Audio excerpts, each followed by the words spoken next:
কিছু মৌলবী আবার জুটিয়েছে, দেখছে আহলে সালাত যারা তো টেকা যাচ্ছে না, ওরা এখন দেয় কি জানেন, যদি খেজুর দিয়ে ফেটে দেন তাহলে ৩,৫৯৫ টাকা, যদি কেউ জব দিয়ে ফেটে দেন তার দাম এত। এই গাধা এই মৌলবীরা হাদিসের অর্থই বোঝে না। এখন আমাদের মৌলবীরা দেখছে অর্থ তার বোঝাতে টাকা দিয়ে হবে আমাকে, তারা যাতে মানুষ খেজুর মেজুর না দিয়ে ওই ঘুরি ফিরে ওদের ৭০ টাকা ফেতরে দেয়, ও সেই তালে এদেশের আলেমরা ইসলামের যে ক্ষতি করছে, এত ক্ষতি রাজনৈতিক নেতারা করছে না। এবারে ফেতরা ৭০ টাকা, উদাহরণস্বরূপ বলছে। কিছু মৌলবী আবার জুটিয়েছে, দেখছে আহলে সালাত যারা তো টেকা যাচ্ছে না, ওরা এখন দেয় কি জানেন, যদি খেজুর দিয়ে ফেটে দেন তাহলে ৩,৫৯৫ টাকা, যদি কেউ জব দিয়ে ফেটে দেন তার দাম এত। এই গাধা এই মৌলবীরা এই হাদিসের অর্থই বোঝে না। অথবা আর এবং এক অর্থ হবে, তোমরা ফেতরা দাও জব দিয়ে, খেজুর দিয়ে, আছে না এগুলো, শাইরিন ও তামারিন আছে তো, আও তো আমেন, অথবা খাদ্য বস্তু দিয়ে। এখানে একজন লোককে খেজুর দিয়েও দেবে, জব দিয়েও দেবে, কিছুই না, খাদ্য। তাদের দেশে এগুলো খাদ্য বস্তু ছিল, তারা এটা দিয়েছে। সারা পৃথিবীর লোকের খাদ্য কি খেজুর নাকি? কেউ খেজুর কি পাগল ছাড়া কেউ খেজুর খায়? একটা দূরে খাওয়া যায়, আর কে খাওয়া যাবে? কিন্তু এখন আমাদের মৌলবীরা দেখছে অর্থ তার বোঝাতে টাকা দিয়ে হবে আমাকে, তারা যাতে মানুষ খেজুর মেজুর না দিয়ে ওই ঘুরি ফিরে ওদের ৭০ টাকা ফেতরে দেয়, ও সেই তালে আসে। ফলে এদেশের আলেমরা ইসলামের যে ক্ষতি করছে, এত ক্ষতি রাজনৈতিক নেতারা করছে না। কারণ তারা তাদের সবার আগে মজহাব যেখানে তারা সেখানে। একসময় যুব সংঘের স্লোগানের বিরুদ্ধে উত্তরবঙ্গের লালমনিরহাটে স্লোগান বেরিয়েছিল, সকল বিধান বাতিল করো, মজহাবি বিধান কায়েম করো।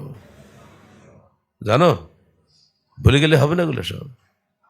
পত্রিকার সামনে নিজে পত্রিকা পড়ছে, আমার ওহির বিধান বলছে না, ওহির বাদ দিয়ে মজহাবি বিধান কায়েম করো, যাতে গালের সাহেব স্লোগান বাংলাদেশে হারিয়ে যায়। জি না, মজহাবি বিধান মানুষের তৈরি, আর ওহির বিধান আল্লাহর প্রেরিত। ওহিতে কোনো ভেজাল নাই, নির্ভেজাল তৌহিদের প্রচার প্রতিষ্ঠা এবং জীবনের সর্বক্ষেত্রে কেতাব ও সুন্নতের যথাযথ অনুসরণের মাধ্যমে আল্লাহ সন্তুষ্টি অর্জন করা। যথাযথ কেন বলা হয়েছে? যোগ বিয়োগ চলবে না। ডাক্তার সাহেব ওষুধ দিচ্ছেন, যা দিয়েছেন তাই না খেয়ে যদি আপনি নিজে একটু যোগ বিয়োগ করেন তো হবে? ডাক্তার সাহেব বলে দিয়েছেন, ভাই এটা ২০০ পাওয়ারের ওষুধ খাবেন হোমিওপ্যাথি, আপনি বললেন ২০০ পাওয়ার কেন, একটু বেশি খাবো, দিয়ে একসঙ্গে ১০,০০০ পাওয়ার চালিয়ে দিলেন, রাত্রি চিৎপাতে পড়ে থাকলেন। হলো? যত বেশি তত তো নেকি, ২ ৪ কেন ৫ লাগাই দেবো, সমস্যা কি? জি না, যথাযথ অনুসরণের মাধ্যমে আল্লাহর সন্তুষ্টি অর্জন করা। এরপরটা কি? আকীদা আমলের সংশোধনের মাধ্যমে। সংশোধন আমাদের তো সবসময় ভুল হতেই আছে, তাই না? এগুলো সংশোধন করাটা আমাদের কর্তব্য। আমার ভুল হচ্ছে, আপনার ভুল হচ্ছে, ছেলের ভুল হচ্ছে, মেয়ের ভুল হচ্ছে, স্ত্রীর ভুল হচ্ছে, ভুল তো হতেই হয়, মানুষ তো আমরা। কিন্তু এই সংশোধন কার্য সংশোধন চালাতে হবে, যেখানে ভুল হবে সেখানেই সংশোধন চলবে। তারপর কি বলেন? না, সংশোধনের মাধ্যমে সমাজের সার্বিক পরিবর্তন সাধন। একজন পরিবর্তন হলে কি সমাজ পরিবর্তন হবে? আর সমাজের একটা সাইড পরিবর্তন হবে, অর্থ ধর্মীয় সাইডটা হলো, রাজনৈতিক সাইড পরিবর্তন নাই, অর্থনৈতিক সাইড পরিবর্তন নাই, সাংস্কৃতিক সাইড পরিবর্তন নাই, তাহলে কোন লাভ হবে? সার্বিক পরিবর্তনের মাধ্যমে। আপনার ছেলে কালকে দিবস পালন করবে, দেখে খুব লাড়লাপ্পা করে চলে আসবে, বাড়ি চলে, আব্বা আজকে সারাদিন কষ্ট হয়েছে, আজকে সিয়াম রাখবো না, তুমি যেন ডেকো না, হবে? সার্বিক পরিবর্তন বিষয়ে বোঝার চেষ্টা করবেন। মানুষের জীবনের সার্বিক দিক ও বিভাগে আমরা কোরআন ও সহিহাদিসের সর্বোচ্চ অগ্রাধিকার চাই। তারপর শেষে কি? আমাদের সামাজিক ও রাজনৈতিক লক্ষ্য। এখন আপনি বলুন, আগে সমাজ পরিবর্তন হবে না আগে রাষ্ট্র ক্ষমতার পরিবর্তন হবে? এটা আপনারা স্বীকার করেন না। এবার আপনারা আরো বোঝার চেষ্টা করেন। এই যে পদ্মার ওপারেটা কি লালগোলা না? লালগোলা, ওটা কি ইন্ডিয়া না বাংলাদেশ? কিন্তু ওরা কিন্তু সব আহলে হাদিস, আর আমরা আহলে হাদিস। মাঝখানে পদ্মা নদী, কেন ওটা পৃথক হয়ে গেল? জবাব দেন। মেহেরপুরে এ পাশে মুসলমান, তাই না? আরে কি বানাইছে একটা মূর্তি, আরে কিছুই বলতে পারে না। মুজিবনগরে বানাইছে বড় লম্বা, ওর জাস্ট একদম বেড়ার ওপাশে নদিয়া, একদম বেড়ার ওপাশে। আমি গেছিলাম গত নভেম্বরে, যে মেহেরপুর জেলা সম্মেলন হলো, আমি ইচ্ছা করে গেলাম, দেখি তো কি আছে।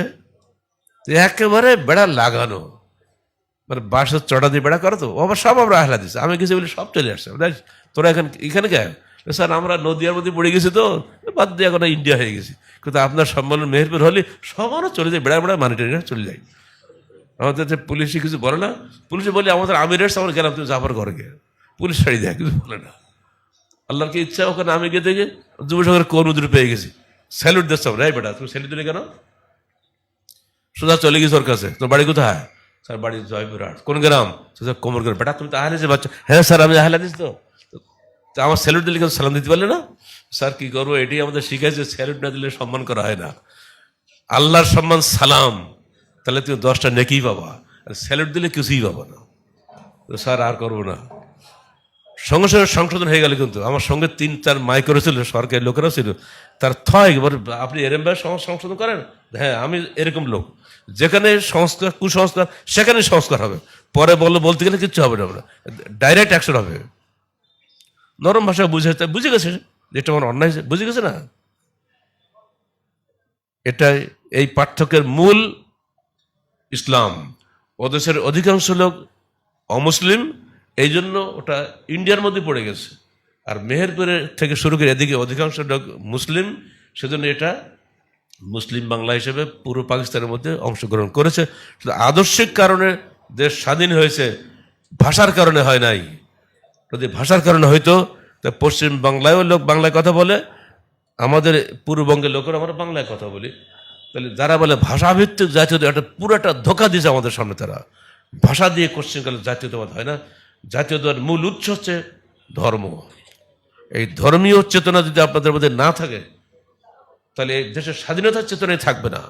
এখন বারবার আমাদের শেখানোর চেষ্টা করা হচ্ছে স্বাধীনতার চেতনা হলো কি, ধর্ম নিরপেক্ষতাবাদ বলা হচ্ছে না। আর বেটা ধর্ম নেই তো দেশই নেই, তো দেশই থাকবে না।